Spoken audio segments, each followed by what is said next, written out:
"Ma'am, we found your soaked child in the park." It was 1 a.m. on a stormy night when a police officer suddenly showed up at my door. I was totally confused.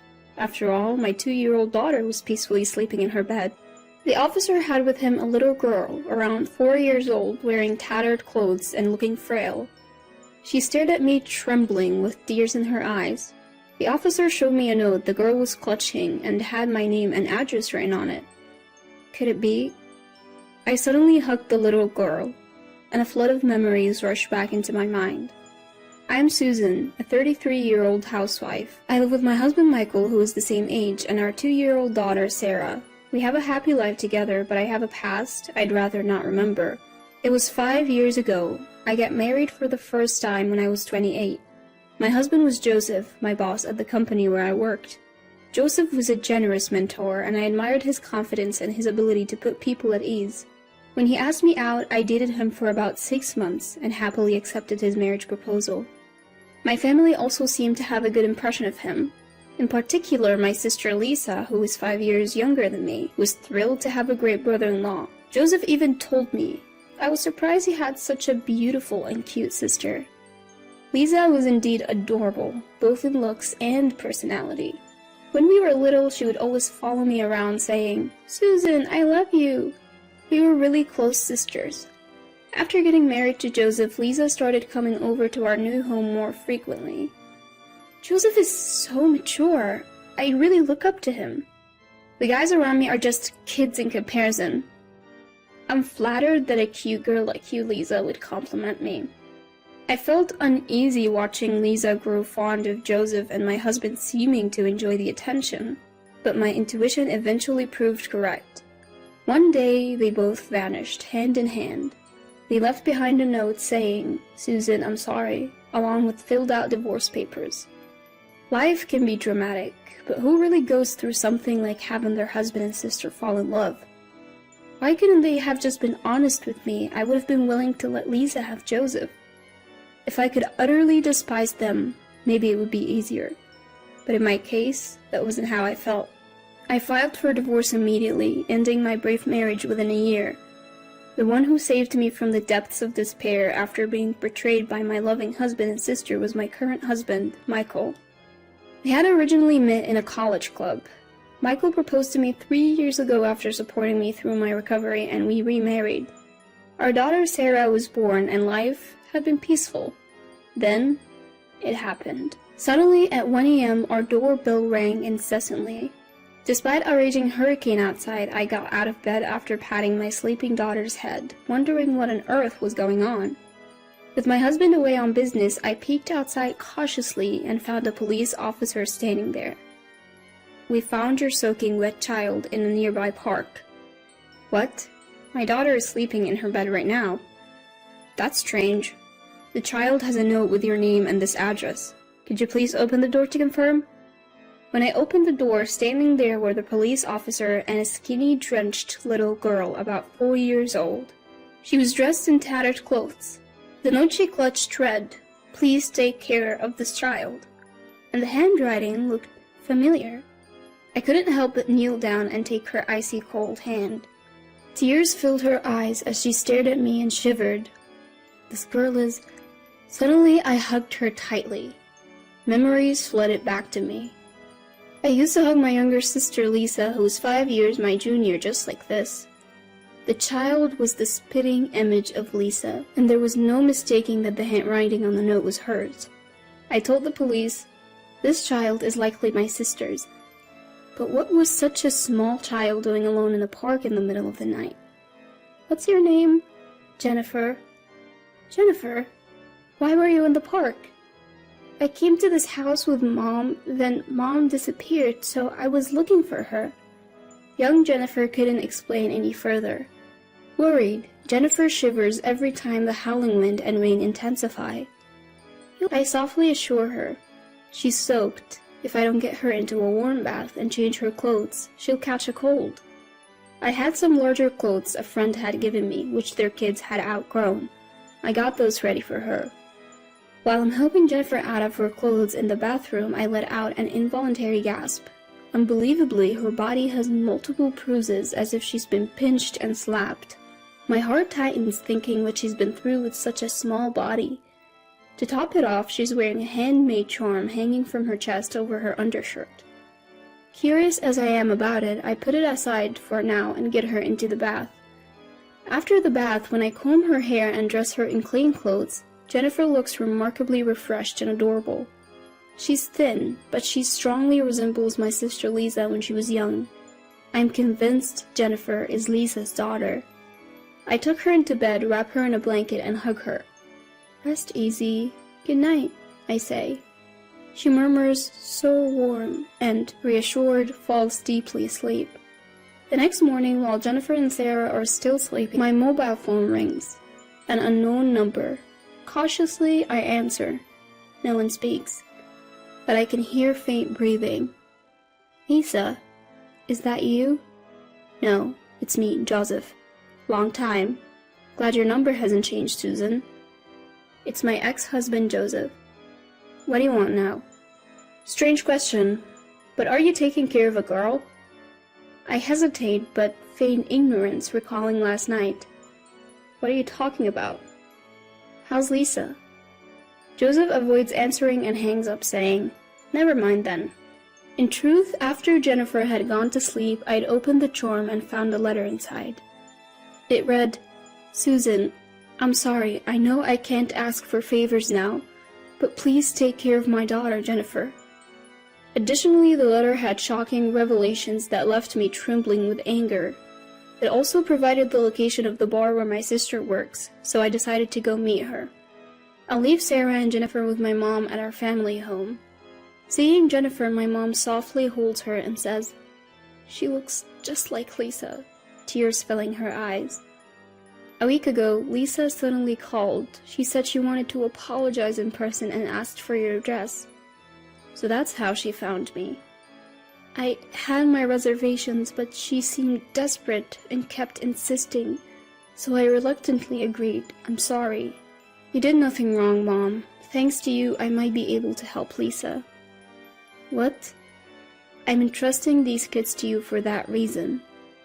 So I left my family home and headed to the bar where Lisa works. It was only a 30-minute taxi ride away. Why didn't she ask for help sooner if she lived so close? I guess Lisa felt she couldn't rely on me no matter how tough things got. The bar was in a quiet corner of the entertainment district. Inside, it was dimly lit and smelled of alcohol and cigarettes. When I asked someone who looked like the owner about Lisa, he called for her right away. Stumbling from the back of the bar, Lisa appeared. The once plump and pretty Lisa I remember was gone. She looked skinny, worn out, and had a sickly complexion. I was lost for words.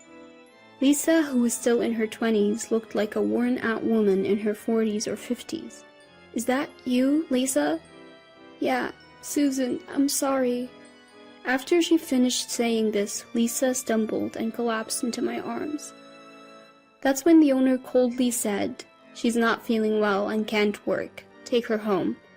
Seeing his attitude, I could easily imagine the harsh treatment Lisa had been getting here. I immediately took Lisa to the nearest hospital. The doctor diagnosed her with a severe illness, saying she came too late and doesn't have much time left. Lisa was immediately admitted. Overwhelmed by the news, I returned home and told my mom, who broke down crying. I, too, couldn't hold back my tears anymore. "I'll take care of Jennifer, Mom. Let's support Lisa together." "Yes, I'll do everything I can." Having made this promise with Mom, I took Jennifer and Sarah home. My husband Michael, who returned from a business trip that night, was shocked to see one more child in the house. When I discussed Jennifer with him, he said, "Let's pray for Lisa's recovery. In the meantime, Jennifer can stay with us." The next day, when we took Jennifer to visit her mom in the hospital, she ran up to Lisa crying.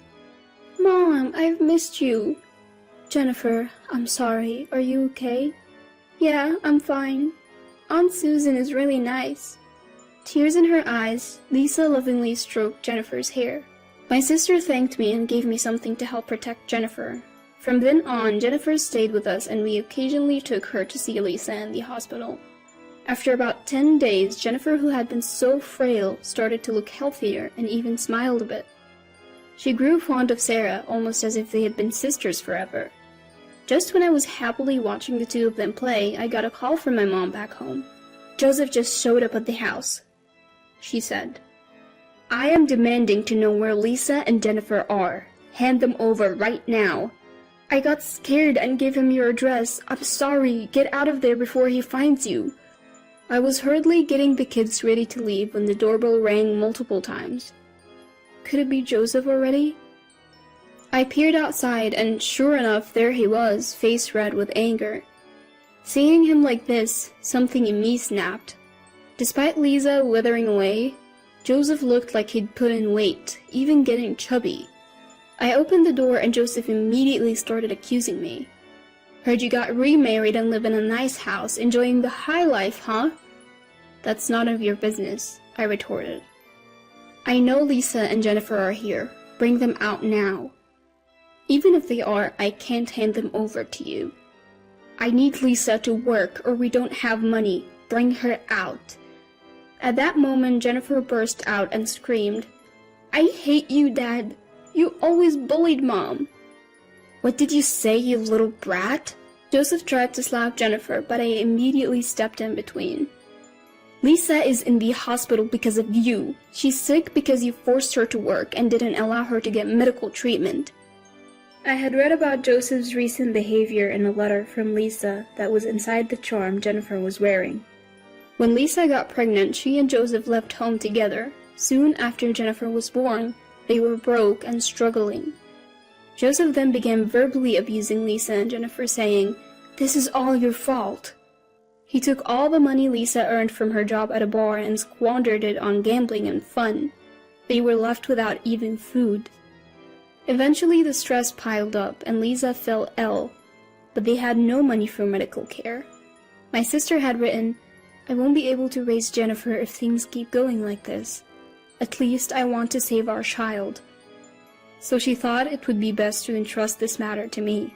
However, when Joseph heard it, far from showing remorse, he spat out foul words. "Lisa and Jennifer are to blame for everything. They ruined my life. It's only right that they make amends. I don't know what sort of life you've been leading, but you've brought all this upon yourself. It's all your own doing." "No, Lisa came on to me. I had no choice but to get involved. It's all her fault." "You got to be kidding me. You're the adult here, and you took advantage of a young girl like Lisa. You've done terrible things to my sister and Jennifer. I'll have you prosecuted." "You have no proof. Still think so after seeing this?" I showed Joseph pictures of Jennifer covered in bruises as well as medical reports saying Lisa also had bruises all over her body. Joseph's face changed for a moment, but he soon began to taunt me again. "See? Women are so foolish. Who's to say who caused those bruises? Especially with Jennifer. It could have been her mother." "You're a despicable man. I have more evidence. Take a look at this." I showed him a mobile phone entrusted to me by Lisa. The phone contained audio clips of Joseph spewing abuse and committing acts of violence, providing ample evidence. Suddenly, Joseph lunged at me, trying to snatch the phone away. "Stop it! What are you doing?" At that moment, Michael and the police arrived, raising their voices and pulling Joseph's grabbing hand away from me. Actually, right after receiving a call from my mother, I had contacted my husband and the police. "Joseph, what you've done to my sister and Jennifer is unforgivable. I'll be handing all the evidence over to the police. You better reflect on your actions." Joseph was immediately taken away in a police car. Michael looked at me with a mix of disbelief and concern, letting out a sigh. "You should have waited for me. What you did was reckless." "I'm sorry, I just couldn't stand Joseph anymore." "Are you hurt?" As he said this, looking me over for injuries, I felt so grateful that I had married this man. That night, we got a call from the hospital. Lisa's condition had suddenly worsened and she was critical. I rushed there with Jennifer. Lisa was barely breathing, but still conscious. "Hang in there. Joseph is arrested now. You're safe." "Susan, I'm sorry. I messed up." "Don't say that. I'm the one who introduced you to that horrible man. This isn't your fault, Lisa. Thank you. Please take care of Jennifer. Don't worry, I'll look after her until you get better. You need to hang on. Jennifer gripped Lisa's hand tightly, tears streaming down her face. Mom, Jennifer, I'm sorry. I'll be watching over you from the sky. Be a good girl. Mom, I'll be good. I want to be with you. Mom, Jennifer. And with that, Lisa lost consciousness. My sister passed away quietly the next day. Our prayers went unanswered. If I had stayed with Joseph, my daughter and I might have faced a similar fate. I wonder if Lisa became my stand-in. I can't shake that feeling. After the trial, Joseph was sentenced to prison. My parents filed for compensation and child support from Joseph. His parents apologized for their son's actions and offered to cover the costs. They promised to make him work to pay them back after his release. Jennifer chose to live with us, so we plan to adopt her. The compensation and child support will be saved for her future. Now, Sarah looks up to Jennifer like a real sister. Seeing them together reminds me of my own sister and me when we were young. I'm committed to supporting both of them as they grow up.